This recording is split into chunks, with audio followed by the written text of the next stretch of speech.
Warning. What you are about to watch is a true story. The following program contains content that some viewers may find disturbing. Viewer discretion is strongly advised.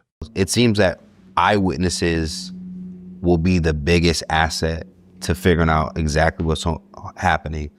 Katie seems to be, the young lady, Katie McCormick, seems to be a very important witness to be able to say, hey, where did you last see Nolan go towards last? Like, did you see him get on the boat with his friends? Like, how do you feel about her? Any issue with her not being publicly open? We haven't heard from outside her sister's post. What has to be sitting inside a report before a careful man stops choosing careful words? What does someone have to read before hedged language turns into a flat statement? And here's the one that should bother you. 2 autopsies have now been performed on Nolan Wells. 2, and still, nobody in Mississippi has told the public how he ended up in that water. Tonight I'm not handing you a summary of somebody else's summary. I have the actual recording of the live stream where a former Mississippi judge said the words everyone is repeating. I have the released voice note from the boat itself. And I have the interview with the friend who was standing on that island. 3 pieces, 1 place. Nowhere else are they sitting side by side. Before we go further, hit the like button and subscribe to Crime Watch Hub. This case is moving, and you want to be here when it does. So let's start with what was actually said. Carlos Moore is a civil rights attorney. He sat on 2 municipal benches in Mississippi, Clarksdale and Grenada. And in January of last year, the Mississippi Supreme Court removed him from the bench. It seems that eyewitnesses will be the biggest asset to figuring out exactly what's happening. Katie seems to be, the young lady, Katie McCormick, seems to be a very important witness to be able to say, hey, where did you last see Nolan go towards last? Like, did you see him get on the boat with his friends? Like, how do you feel about her? Any issue with her not being publicly open? We haven't heard from outside her sister's post. Any concerns with that? Yeah, she remains a person of interest to me personally. She's very key. She's going to be a star witness because how certain is she that he was going to get on a boat with his friends that he came with? Did anyone else hear him say that? What time did he tell her that? Did she see him physically go towards the boat like he was going to get on? Who did she ride back with? Yeah, she's going to be very key. But what leads me to believe that she's probably more likely telling the truth than others is that she didn't lawyer up. She's been willing to speak through her sister from the beginning without any one saying that she lawyered up. So if she had something to hide, it seems that she would have lawyered up or not been even allowing her sister to speak. I'm still confused as to why her sister is speaking versus her, but yeah, at least someone is getting her side out there. I think we want to see her on camera and release at least that portion of what maybe has happened. Correct. Yeah. And I believe there's some allegations that her father may have been out there on a boat. I've heard that as well. And did she ride back with her father? Was her father left out there? I would want to know the exact nature of her relationship with Nolan. Had they just met for the very first time? Did they have any prior history? Had they been fooling around secretly, or was this their first time ever coming into contact with each other? And how did their family feel about it? Either initial thing or something that had been long-standing. Yeah. Have you heard of other cases, familiar cases like this? Like the Nolan Wells case? The closest thing I've come to learn is of a case here in Georgia where a black woman went to spend the night with some white women. They had a adult pajama party, and I understand that all the white women survived, and the black woman was found dead the next morning, and no one really knows exactly what happened. Yeah. So that's the closest thing I've come to find to the Nolan Wells thing, where you had a group of people of various races. Well, there was one black woman and I guess 4 or 5 white women, and no one really knows how she ended up dead the next morning. In this instance, you had several white individuals on an island, and it's not hard to figure out who was there because every person there got there by boat. Yeah. And the captain would have to have a list of everyone on the boat, on his or her boat that got out there. So you can, we'll be able to figure out, or the family should be able to figure out, law enforcement should be able to figure out who all was on the island, and they should be able to question each one of them under oath, either via subpoena. They can voluntarily come in, they can be subpoenaed, are taken down to the station. But they should be able to question all of those individuals, and based on their based on their answers and their mannerisms, they should be able to tell who's telling the truth. I know lie detector tests are not admissible in court, but certain people may be willing to take lie detector tests and help us figure out who's telling the truth or not. Now, one of the things, and this is kind of as we go towards the end of the conversation, it's been great, insightful. Now, one of the things that keep coming up is that there were so many people out there. Somebody had to have seen something. It reminded me, well, it didn't remind me of, but there's a story I came across. This is way back in the day. Story of Lamar Smith. He was a gentleman that was helping African Americans. He was black himself, helping African Americans with absentee ballots back in the day. And he ended up being killed in front of the courthouse while he was doing this help. And it also would turn out that there was at least 30 witnesses, including a sheriff. Would you be surprised if people saw Nolan or something happened to him and they're just not speaking? Like a large amount of people?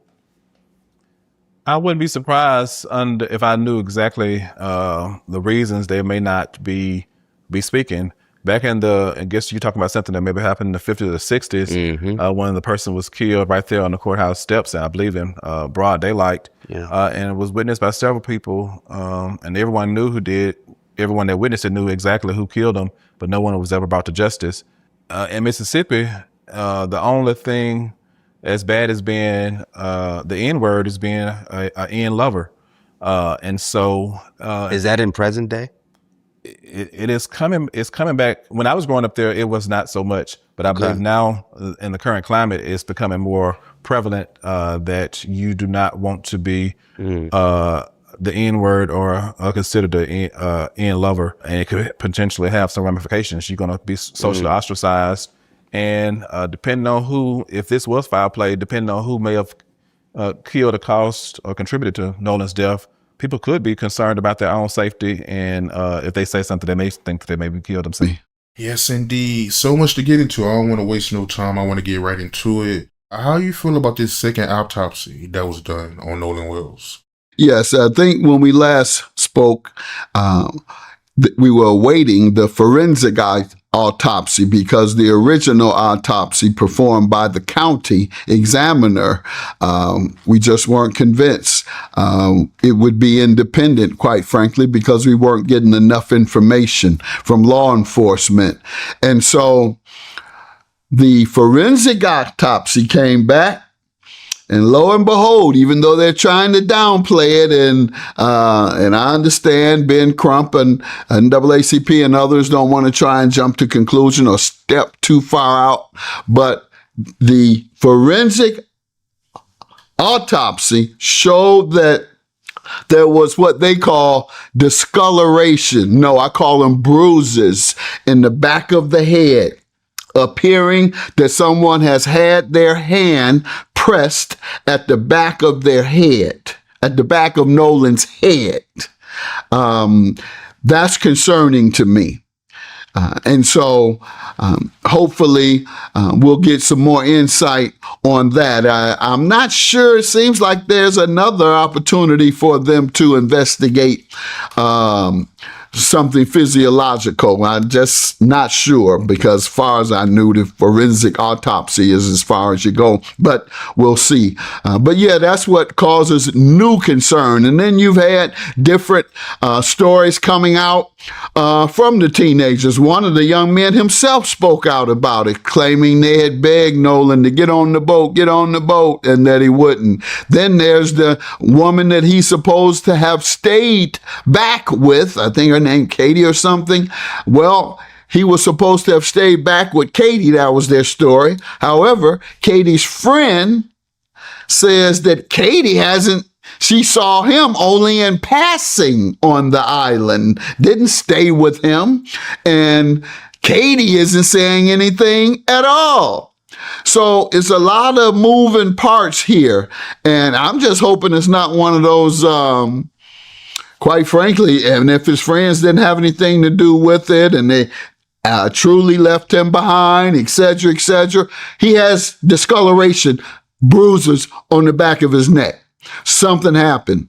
And quite frankly, this is Mississippi, where in 1955, which sparked the civil rights movement, Emmett Till was killed for so-called whistling at a white woman.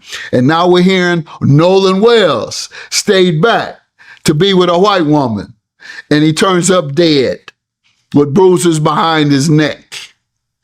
That's the context I'm putting this in. It's Emmett Till, perhaps, all over. Wow, so you feel like the dynamics between Nolan Wells and Emmett Till is similar? Well, the dynamics are the same. He's with a white woman, or allegedly said something with, or however you view it, with a white woman, and there's a suspicion that white men killed him. And that was the case with Emmett Till. He so-called whistled as a kid. 13 was he? Whistled so-called the woman at the store. White woman says he whistled at her. What happened? White men killed him. And that's why I'm making that analogy. But it could altogether be untrue. But I'm making the analogy as a possibility. And that is the case of my thought processes. So it was actually bruises behind his neck. Yes. Yeah, I mean, what else? Why is it only there in the back of your neck, which is coincidentally how you drown somebody? You put their head in the back of the neck and not let them up, and they try and push up, but you got the head down, so the head bruises in the back of the neck because somebody tried to hold it down or did hold it down.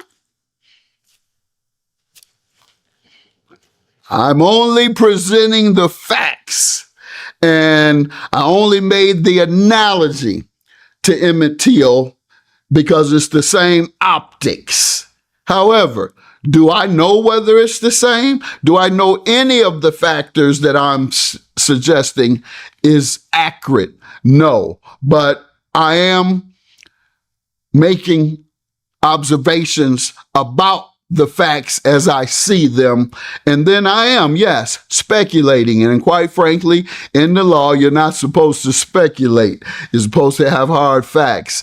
But in this case, since nobody's given us any hard facts, we can't get into the information that we need, then yes, we're left to only speculate. His organs was missing during his autopsy, right? Yeah, and they allege now that that's standard. I'm not sure about that, so I can't tell you. I don't know about autopsies in that sense. But they said one of his lungs and then parts of his throat, and I read that that's typical, but I just don't know. And I'm not one to try and find something that is not there. I mean, we have enough that's there that we don't have to go looking too further. Did they take the organs out? Did they do whatever with the throat? Well, that's down the line. What we do know, because we don't know why and results and what that process is. Are they taking tissues from those organs and analyzing them for further evidence or insights, etc.? We don't know. What we do know is that he left and was left and drowned, and his buddies are not speaking, and the one that just spoke about it acted as if they pressured him to leave, and he wouldn't. However, they left his phone. They have that. They don't present it to his mother as a average person would. Time I get back, he didn't come with us. He left his phone. I'm calling your parents. And I understand that they didn't even call him immediately after finding out that he had been drowned or that he had drowned. So that's certainly the time that you call and say, hey, I see he's drowned. I have his phone. No, they waited. And in fact, some of the information had been deleted from that phone that had been there. And put all those things together and the discoloration on the neck, and I'm convinced that someone did something wrong. Yes, I am. If it was bruises behind his neck, yeah, that needs to be looked into. It sounds like he got into an altercation. And they allege that there's video of him getting into an altercation. I'm not sure if I've seen it or not. I've been paying close attention, but either I've heard or seen that he was involved in an altercation there. And who knows what that altercation is about? Once again, see, brothers, young black boys being raised in upper income white communities, nearly exclusively white, 95%. In many instances, your friends don't feel about you as you may feel about them. There is a racial barrier that exists and will always exist. And your realities are always going to be different. And you're always going to be looked at by your white friends differently. And so to that extent, he may not have understood that to be the case. He may have had trust for those he shouldn't have. He may have had a particular mindset that wasn't quite as rational as it should be when you're growing up in that environment. Sometimes you're irrational and you think you can do the same things they do and get away with it. No, you can't. Your black behind will go to jail and they'll go to counseling. Yeah, the friend you referring to is Warrant Hudson. He did an interview where he made a comment about how Nolan, he was drinking alcohol on the boat. Well, they all were. Who are they kidding? They all were. I bet it was, even if they had a 12-year-old on the island, he was drinking. So no, yes, so was he. So was everybody. So did everybody drown with bruises on the back of their neck? Did all the people drinking drown with bruises on the back of their neck? How is that relevant then? Unless he fell off, then you got dozens of witnesses seeing him fall off of a boat that is near the dock because he wasn't on another boat. He stayed behind on the island, perhaps in the dock area. So what's the relevance of him drinking? He didn't get drunk and fall off in the ocean. We do know that. In someone else's boat. So that's no relevance. That's just like saying George Floyd was high. And so therefore they had a right to execute him. And so we're saying now, oh, well, Nolan had been drinking. That doesn't give you a right to execute him. When I say execute him, I mean kill, of course. Yeah, his friend doubled down that Nolan wanted to stay. He also said that it was common for people to leave their phones on the boat for it won't get water damage. No, I'm not either. You know, no teenager in the world, they would risk the salt. What is him? Salt water if you drop it? If you drop your phone in any water, you can drop it while you're on the dock. Drop it while you're in the boat. Drop it. So you can drop it in any place in the area of salt water. And so no, everybody, all those young people, it is not common. That's a lie. It is not common, and I have no facts to verify it other than common sense. And I don't believe that a lot of those teenagers actually leave their phone somewhere unattended for hours. That's what he would be suggesting.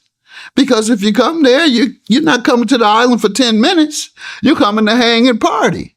And you're going to put your phone somewhere? You think, I don't believe young people can go an hour without their phone. I don't believe teenagers can go an hour without their phone without start shit shaking. Yeah, that's what I'm trying to figure out. Because it still don't make sense to me. Because they never told Nolan mom that they had the phone. She had to use an app to find out. So correct.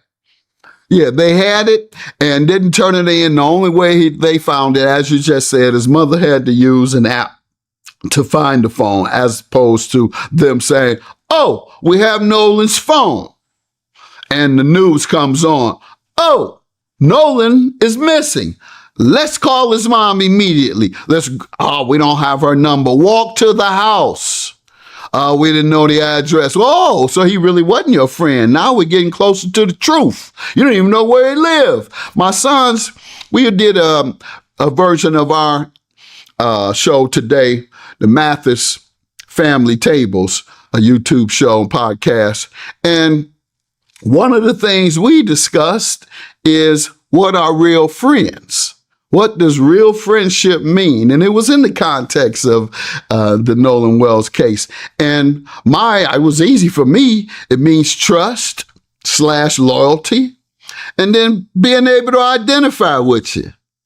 And in many instances, that's why my family says, well, you don't have any friends out here in LA. I don't want no friends in LA. I can't identify with them, nor do I trust them.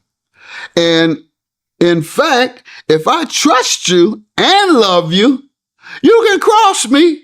I'm going to put you on time out for a minute, but I'm going to re-embrace you out of love. Now, if you did something to me to hurt me, then I'm going to go nuclear on you. But if you did something to help yourself, but not hurt me, I might give you a pass if you're a loved one. But if your objective was to hurt me, I got to hurt you 10 times over. So I say that to say, were they his real friends? Should he have trusted them? Should he have been loyal to them? Should he have believed they would never do anything to harm him, that they would only look out for his best interests?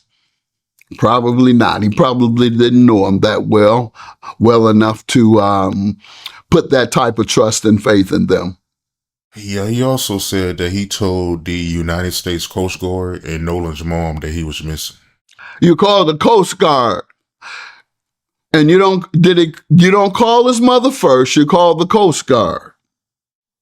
I mean, these are teenagers. This isn't like these are middle-aged people who, yes, you are a responsible enough person. Okay, I'll call the Coast Guard, and I know how they operate, and I know how to communicate with them, and I know the questions they're going to ask, and I know the answers to give. No, you are a teenager. You need an adult to handle those situations, and you need a trusted adult that you go to. You go to either your own parent, you call. You say, Mama, my man is missing. Nolan is missing. What do we do?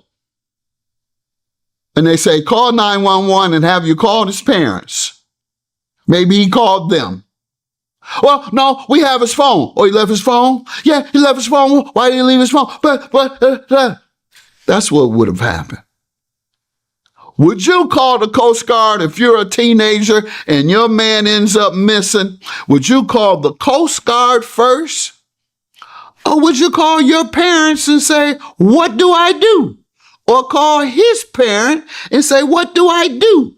You're a teenager. You're calling somebody close and informed. Somebody close that you can trust and is informed and that's close to him as well. And they didn't do that. Instead, as you say, they called the Coast Guard and told them what? How did they know? How long was he missing? Had they found the body? What'd you call the Coast Guard for? What'd you call the Coast Guard for? He told you he was going to be left behind. Did he have a curfew? Did he tell you he was going to be this amount of time? Why is it that you felt the need to call the Coast Guard at any point before he had been found drowned? There was no need. My man partied. Oh, he must have spent the night with her. Oh, man, Nolan getting it in. Shit, we might not see Nolan for a couple of days. Such and such and such and such. Nah, that's how you feel. If you trusted everything is all right with your man,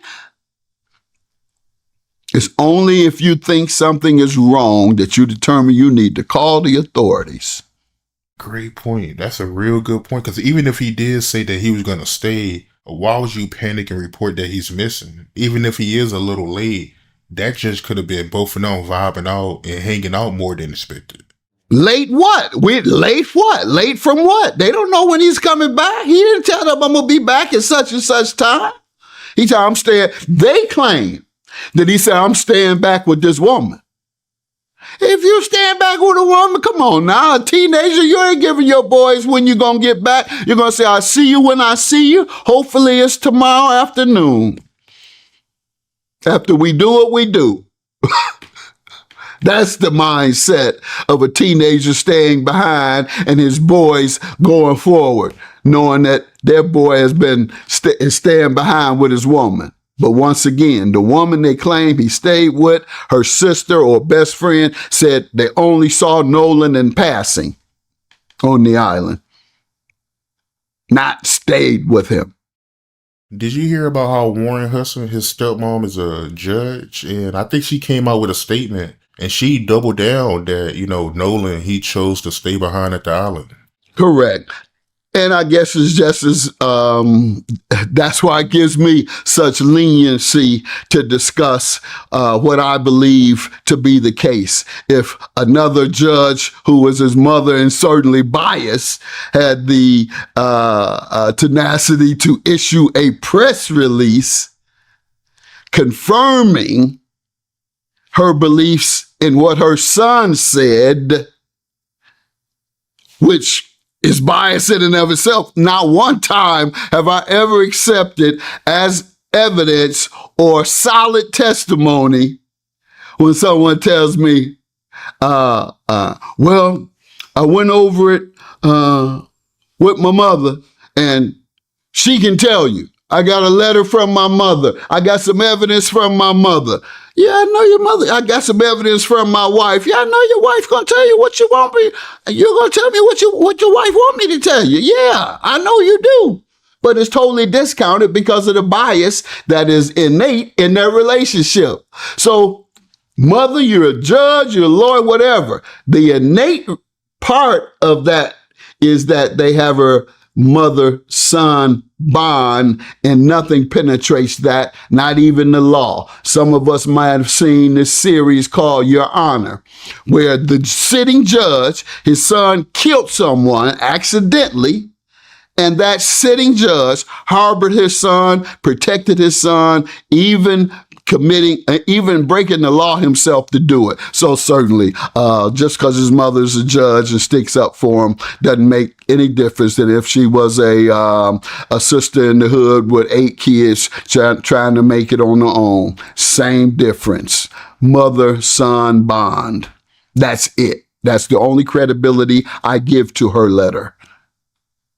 I think I should get a little more credibility. I don't know anybody in it. Yeah, she got a lot of backlash. A lot of people was accusing her of using her position to defend her stepson. So, yeah, she got a lot of backlash. But it does make you think, do she know more than everybody else? I mean, I'm sure he giving her more information than we all know, so. Now, I just think it's a mother-son bond, and I wouldn't think that she would. Then again, the show I'm talking about, Your Honor, he was conspiring with his son to keep him out of trouble. So there's been, and we say sometimes, does art follow culture, or does art follow society, or does society follow art? So in the case of art, we had a show where a judge whose son committed murder, he conspired with his son to protect him from murder. Well, in real life, we have here a judge who has issued a statement on behalf of her son, who was being discussed regarding the disappearance of someone. And so, yeah, I can't speak too fast about what a judge would do with regard to conspiring to protect a criminal act of their child. Would I do it? Yeah, I guess we're really getting down to those issues of the heart. to be quite frank. Not issues of your profession, issues of the heart. Because I could think of a circumstance or two that I would defend my son had he been wrong. So that's why I give it no credibility. But go ahead. So the woman that Nolan was talking to, her name was Katie, and her sister Gracie came out and said that Nolan, he actually intended to go back to the mainland with his group. And didn't she say they hadn't spent a lot of time together while they were there? He didn't stay back specifically to spend a lot of time with her, or they didn't spend a lot of time together, Katie and Nolan. She definitely said that. Yeah. Mm-hmm. And so that kind of defeats the whole explanation that he insisted. We just kept, get on the boat. Come on, Nolan. You got to get on the boat. And he doesn't. And that, as it turns out, there's no sense of desperation for him to stay off the boat because he has nothing really cooking, if you will, at the moment, to be so insistent at being left behind without a ride back. Yeah, the stories are conflicting. You got Nolan friends saying that he wanted to stay at the island, but you got Katie's sister Gracie saying that Nolan, he intended to go back with his group. So yeah, a lot of moving parts, and I'm waiting to see about this grand jury and see what they say, because it's based on how the prosecutor presents that case to the grand jury. Grand jury hearings are one way. You don't have those who testify at the grand jury do not have the ability to have legal counsel. They are questioned by the prosecutor in front of the grand jury with the questions and the objectives that the prosecutor is trying to achieve. No defense attorney can say objection, or they can say, let me tell you an alternative scenario or narrative. That doesn't occur. So I don't like grand jury in and of itself. I think grand juries should be abolished. But in the case of, in this case, we have to trust that the prosecutor wants to be fair and not protecting, as has been the case in the history of Mississippi over the decades. Protect those who have been accused of racial hostility and racial killings. And so that's what we hope we're not seeing, a cover up. That's the best way to put it. And so we'll see what's presented in front of the grand jury and how they respond. And on that note, when we talk about this, everybody tells us to vote for this president, that president, this U.S. senator, As street guys, and I say as because I still identify right where I came from. I'm everything other than a criminal. I'm still the same other than a criminal. But my point is, we complain about voting. Yeah, the hell with a president, a U.S. Senate. You know who street guys need to be concerned with? Prosecutors and judges. That's why you vote. So you can you learn who's running for prosecutor. And you look at their record. You learn who's running for police chief or other law enforcement positions that are based on elections, the judge, and determine whether you're going to vote for that person or not. But you got to get out and vote or stop complaining. You see how they railroading us? They send us to jail on trumped up charges, don't get due process, plant stuff on us, shoot us and lie about it like they just did the young man Reese in Madison, Wisconsin. We got to vote for prosecutors. In fact, what we did after the killing of Mike Brown in Ferguson, Missouri, we had an election that I was there, I say we because I was part of that movement, and we worked on electing a new prosecutor and a new mayor. Well, we didn't get the mayor, but we got 2 black council persons on, and we got a new prosecutor. And so that's the power of the vote. And that's what I encourage our brothers to do, because it's not going to stop. It doesn't appear that it's going to stop anytime before white supremacy ends. And I give that another 50 to 100 years, unfortunately, about 3 or 4 more generations. Definitely. And I know that the autopsy, it didn't reveal if he was conscious or not when he got in the water. And I know Ben Crump and his team, they trying to figure that out. Was he conscious or not when he got in the water? So.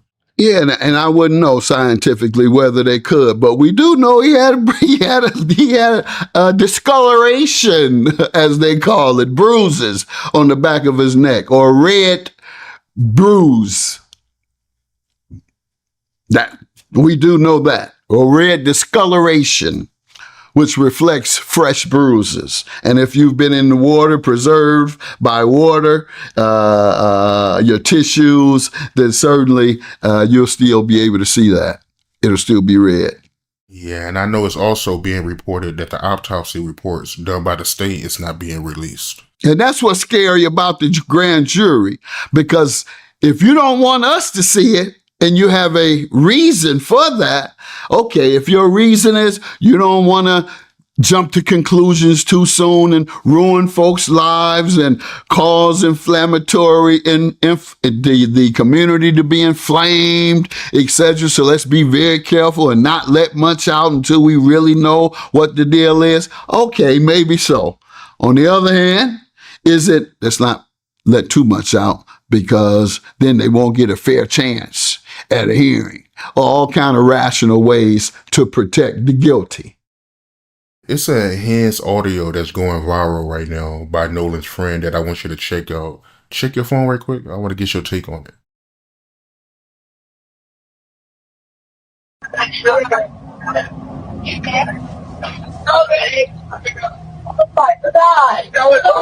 Detail assistance, Vicky speaking. How can I help you? Hey, we're at the west tip of Horn, and our bilge pump stopped working. We're sinking. Can y'all please come? We have a membership. All right, of course. How far is the water coming up, sir? Can you give me a description? Ankles? What'd Hello? you say? Hey. Yes. How far is the water coming up, sir? It's coming up. We're just sinking. I don't know. Like we're going down now. That I did not know that existed. And if this is authentic radio transmission between the dispatcher and the caller, then certainly this turns it on its head. They're observing him injured, asking if he's dead. Whoever on that call, with the technology we have now, and with interviews amongst the folks who were there, or the phone that the emergency call came from, the dispatcher has that number. Someone can get it. Then you'll go to the person who made the call and say, "What did you see?" This is real easy if that is the case. So we'll see what they do with this evidence. The fact that there's some audio from the dispatcher where the person calling asks, or in the background, one or the other, asks, "Oh my God, is he dead?"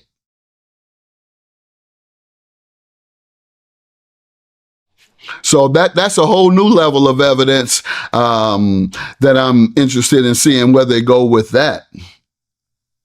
And perhaps that's what the prosecutor may have all of this information and say, we're not sharing it because we don't want to bias. We don't want to create bias, et cetera, in the case, because in the media, and she may have that.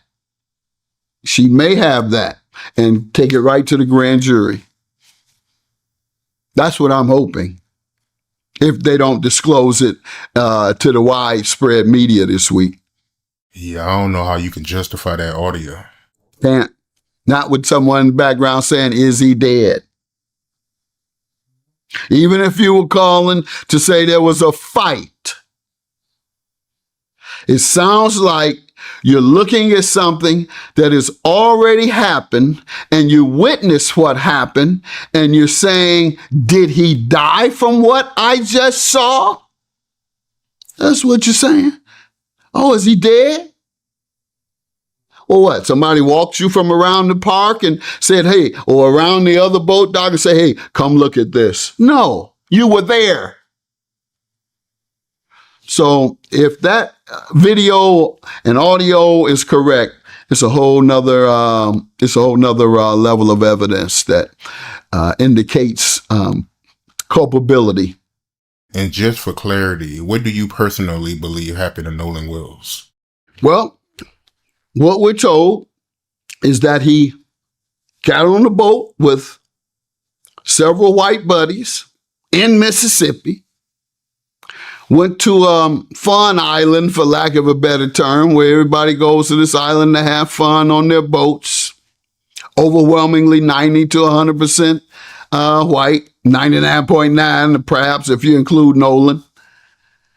And his buddies say they left him there. He ends up dead.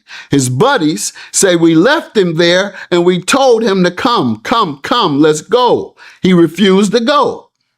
However, we had his phone, and you claim that everybody puts their phone away when they're on the island, and I don't believe that for 1 minute, that teenagers leave their phones for hours just because they're on the island. What's the relationship there? You don't want to drop it in the sand, or the water, you can drop it in the water then. Nonetheless, that, and then of course, them not returning the phone to his mother time they arrived back, them not reporting him missing to his parents or their own parents. Then we have the young lady, Katie, who he allegedly stayed back to be with. Her sister says that they weren't spending a lot of time with Nolan, and that they also left without Nolan, meaning they had seen Nolan go somewhere when they were leaving. Did y'all just shake, hug, and walk away, and then someone saw him and said, hey, let's get with him because he kissing and hugging on that white woman and we don't play that and don't want to play that? Or is it, as I think it is, that they had something to do with his drowning, and they've come up with a variety of alibis that don't make sense? And so I believe it has something to do with his drowning, or certainly some knowledge of it. They have knowledge of it at the very least. Judge Mathis, another great interview, very insightful. Definitely got to bring you back, man, to keep us updated on this case. Before we end the interview, let the people know where they can find you and tell the people about your podcast. Certainly. Y'all make sure you check me out on Judge Mathis Instagram. We have some fun stuff and we have some serious stuff on there. And then, of course, Mathis Family Talks, a podcast on any of your podcast platforms and on YouTube, where me and my whole family talk about societal issues, things that affect other families from every level of society, socioeconomically. We have fun talking about our lives, cracking on each other's lives. You'll learn some of our family business that's funny, serious, and otherwise. So check us out, but continue to watch Art, because I'm going to be on the Art of the Dialogue every time I hear about a police killing. And we got one that we just saw happen that I'm going to come back and talk about. And that's in Madison, Wisconsin, where the police killed a young man, Reese, who was laying on his side. 3 police officers standing over him, holding him down, yet one walks up and shoots him 3 times in the back or on his side. We're going to talk about that next. In the meantime, let's keep our eyes on Nolan Wells and let's keep the pressure on. Thank you, man. Sign an arrest warrant for one or more persons for the crime of murder. Good evening, friends. I'm attorney Carlos Moore, coming to you live from Atlanta, Georgia this evening. I'm currently a practicing attorney in Tennessee. I'm a former Mississippi judge. I sat on the bench in Mississippi for 6.5 years in not one, but 2 jurisdictions. I was on the municipal bench in Clarksdale, Mississippi from 2017 to 2024.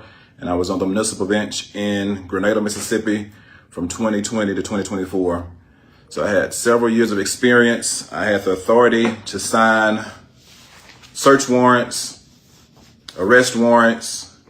I had the authority to preside over arraignments, initial appearances, and preliminary hearings for trial for individuals accused of various offenses up to and including murder. So come on in, share this with your friends and family, and we are ready to talk about the autopsy and where we go from here. So the family commissioned an autopsy, an independent autopsy, because they did not trust the local officials, and they decided to hire Attorney Ben Crump and ask him to have an independent autopsy done. So he commissioned Dr. Roger Mitchell out of Washington, D.C. Dr. Mitchell is a well-respected forensic pathologist. He has been the chief medical examiner for Washington, D.C. He's been the president of the National Medical Association, and he's also been over the hospital at Howard University. So he's very well respected. I've known Dr. Mitchell for over 14 years. He's actually done some forensic pathology work for me, independent autopsies, and some of the cases I handle when I was practicing in Mississippi and other places. So he's very well respected. He did the independent autopsy for me after Antoine Shumpert was killed under suspicious circumstances in Tupelo in 2015. So I'm very appreciative of the thorough work that he does. So here are the results. First and foremost, the results were inconclusive. He could not tell the cause of death. Dr. Mitchell could not rule out definitively foul play or external factors. So right at the very beginning, he could not rule out foul play after conducting a forensic exam of Nolan Wells. And that's different from Sheriff Ledbetter of Jackson County, who within 1 day of Mr. Wells being found dead stated that no foul play was suspected. So he had done no exam, was not qualified to do an exam, and immediately came to that conclusion. So that's why everyone has been up in alarm since that time, and the family, rightfully so, got an independent autopsy. And Dr. Mitchell has stated that he still is not unable to rule out. He's still unable to rule out foul play. It could have been foul play. He could not give us a definitive cause of death at this time. He did notice a red discoloration in the soft tissue at the back of Wells' head. However, he stated that it remained unclear whether it was caused by blunt force trauma or simply natural decomposition. So it's possible that it was a result of blunt force trauma, but he could not state that to a reasonable degree of medical certainty at this time. He was able to say that there were no wounds or fractures. He didn't find any deep tissue injuries, lacerations, or bone fractures on the body. He did say that the body was severely decomposed due to the alleged time that Wells spent in the water. He could not accurately assess the skin surface for any signs of bruising or abrasions. But it's not what the pathologist found that's raising eyebrows. It's what he was never given access to in the first place. And the reason why is its own mystery. He had some limitations that were not of his own makings that hindered him in coming to some final conclusions at this point. He was missing the neck structures. Parts of Nolan Wells' throat and neck interior were absent from the body because they were retained by the state investigators for further evaluation. Without those neck structures, Dr. Mitchell could not rule out whether a neck injury was a contributing cause of death. So that's very important. We already know that he possibly could have had some blunt force trauma to the back of the head, but he could not determine if the man may have been strangled or anything because he didn't get the neck structures. The state of Mississippi decided to keep the neck structures. Why didn't they just take a specimen, a sampling of the neck, and send some of the neck structures to Dr. Mitchell to examine? Or why not invite him to Mississippi to examine the neck structures? But they're mysteriously missing. And so that's a very key piece of evidence. It seems that all of the key pieces of evidence Mississippi kept back. They state had already dissected the internal organs. They did not send, I don't believe, the lungs. Dr. Mitchell stated he could not observe the lungs for water intake to verify drowning. So that's very important. He also could not analyze the stomach contents. I was listening to a coroner out of Richland County in South Carolina. She was saying that normally the stomach contents are put into a container so that they can be analyzed. Dr. Mitchell should have had access to these stomach contents to see what the stomach contents were. I mean, he could analyze them, and certain things would tell him whether or not this man died from a drowning. And he also did not have access to any original toxicology results from the state. So he was hampered in his findings. But it's very, very, very concerning about that red discoloration. And then what's the reasoning that the neck structures were held back? A lot of questions. I heard Attorney Crump to say that he's trying to find answers for the family, but he's left with more questions than answers at this time. And a lot of this is in the purview of Mississippi, the state of Mississippi. They had the body first. They got to the body first. They saw the body positioning when it was first found. So we want the Jackson County coroner, Bruce Lynn, to be very transparent and do his job. We want the chief state medical examiner, Stacey Turner, Dr. Stacey Turner. She's also a forensic pathologist, to do her job. They have been very concerning. Their actions have been very concerning to date to me. Dr. Stacey Turner, for one, I think the past 5 black young people that have been found dead under suspicious circumstances, she has not once ruled that any of that was a result of foul play. It's always some asinine reason that pales belief. She thinks people are committing suicide when their legs are broken. It's just not going to happen. That's her record with this case, but Judge Moore says the bigger problem isn't just who's investigating, it's who was never asked to testify at all. This young man has still, no one till today has stated that they saw Nolan Wells take a dive, take a swim, and have any sign of distress. And so Dr. Mitchell even said the investigation would need to reveal how Nolan Wells got into the water. Was it voluntarily? Was it involuntarily? Was it by force, or was it voluntarily? But no one has ever come forth and said that he took a swim or a dive and had some distress.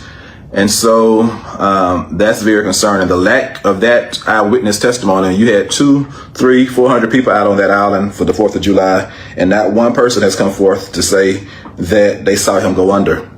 If he had went under voluntarily, taking a swim or a dive, someone surely should have been able to see that and report that easily without a lawyer. They could have saved their hard-earned money if it was just a dive or a swim and he got in a current or something that it took him under.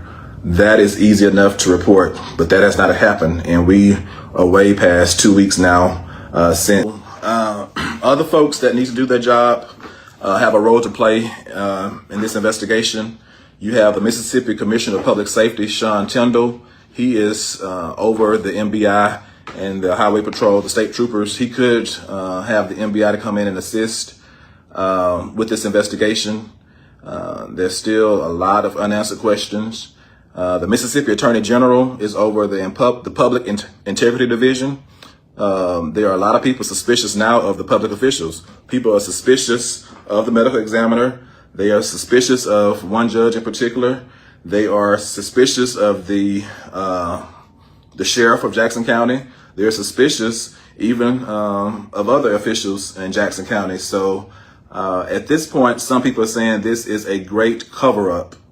And until Lynn Fitch's office, she's the Attorney General of Mississippi, has a public integrity division, sent some investigators down there to see if there has been any kind of cover-up, obstruction of justice, tampering with evidence by elected or appointed officials, people are going to continue to sound the alarm and be very suspicious. So I believe it's time to turn on the light, bring the light of day to every agency that's involved with this investigation. That's the state side he wants held accountable. Before he even gets to the federal government, he points to one other case and one other prosecutor as a warning. We know with Ahmaud Arbery, they even had to investigate the prosecutor. She did some things where she was just refusing to prosecute the person or persons responsible for the death of Ahmaud Arbery, and she ended up being prosecuted herself. So don't sleep on Angel. She may not be doing anything, and she may be. You won't know until you investigate it if she's doing anything improperly. And so if she's doing everything by the book and doing it proper, she shouldn't have any problem with anyone coming around investigating. Do a very thorough investigation. In this instance, I wouldn't trust anyone. Don't give anybody the benefit of the doubt. I believe we need to shine the light on everyone. What possessed Sheriff Ledbetter to say that no foul play was suspected within 24 hours of them finding Nolan Wells? Here you have a forensic pathologist that still cannot rule out foul play, but the sheriff with no medical degree, and I don't even know if he has a college degree, was just so ready to say that no foul play was suspected. That stinks to high heaven, and I'm never going to forget that. That's why I joined the NAACP and others in calling for the United States Department of Justice to come in and look at this. The FBI is already involved. I want the FBI to do more than look at those death threats that judge and her family is getting. I want them to look at the evidence that leads to a conviction for those responsible for what could be the murder of Nolan Wells. Do more than look after their interests, to look after the interests of Nolan Wells so that he and his family can get justice. We want the U.S. Attorney out of the Southern District of Mississippi to go on record and say something about this case.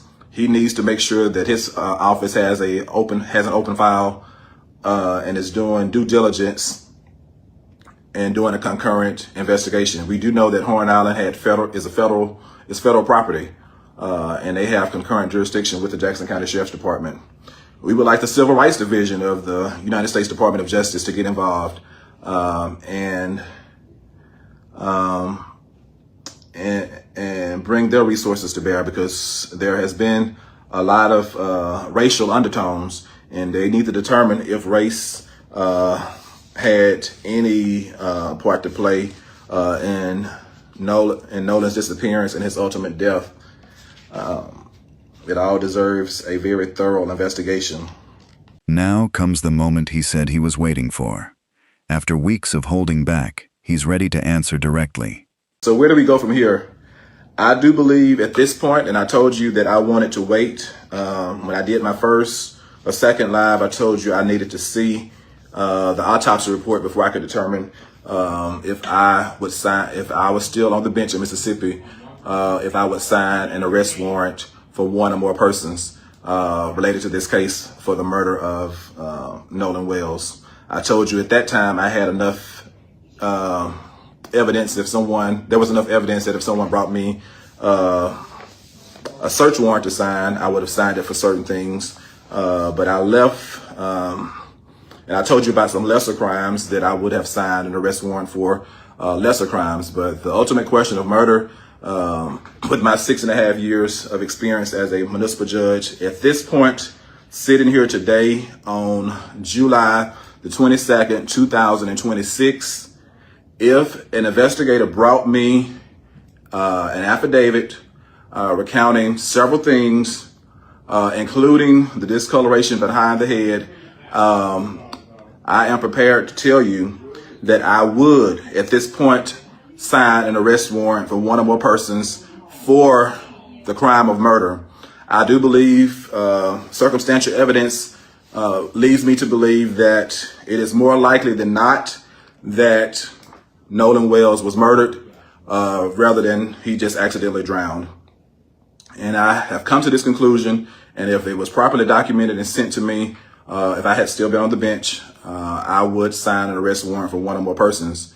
The circumstantial evidence, the suspicious evidence, putting all that together would lead me to sign that arrest warrant. You had Nolan Wells yelling for someone to give his freaking phone back, allegedly. You had Nolan Wells' phone not found on his person, but found on land at someone's home. And that person did not call the police to report a phone missing. That person did not voluntarily take it to Nolan's parents' home or contact them to let them know that he had the phone. That person kept the phone, and not only kept it, but either that person or someone that that person gave access to allegedly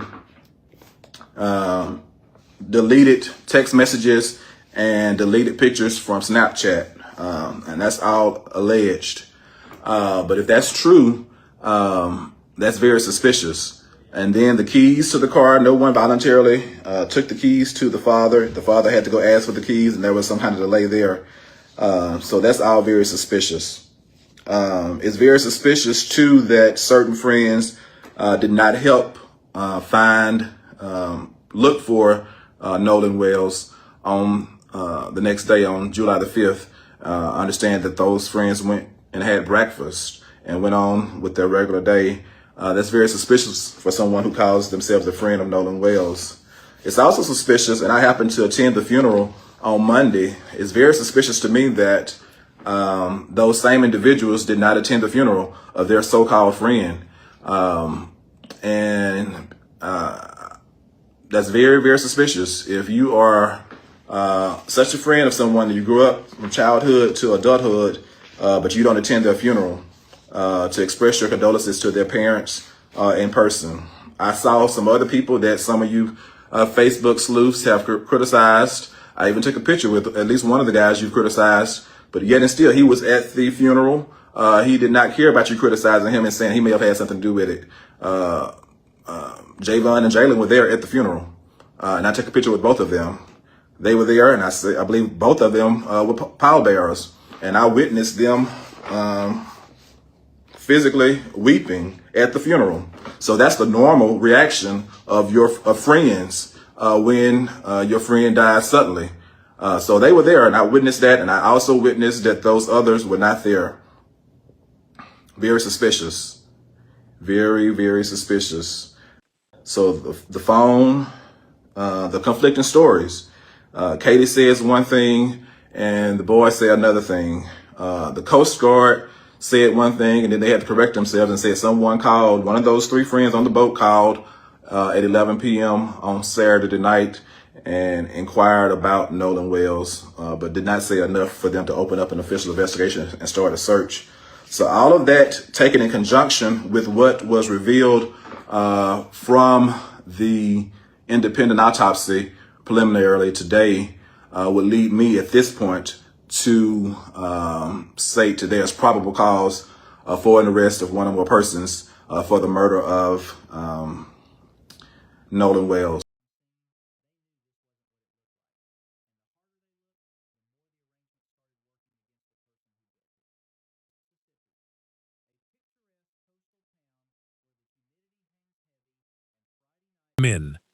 He didn't sleep that night either. Monday, he was fueling a boat at 6 in the morning to search again. He stopped at a McDonald's, and when he came out, the news reached him that Nolan's body had been found. But here is where two truths sit against each other and refuse to resolve. Shepard calls Nolan his best friend. Christine Wansley told the Griot that she and her husband had never met him, that he had never been to their home, that calling him a best friend was, in her words, a stretch. She also confirmed he reached out with condolences and urged him to speak with investigators. Two people, two honest memories of the same young man, neither one lying. And still, The only document that could end the speculation sits sealed, waiting on a grand jury. That is where Part 3 picks up. Like this video, and subscribe to Crime Watch Hub so you don't miss it.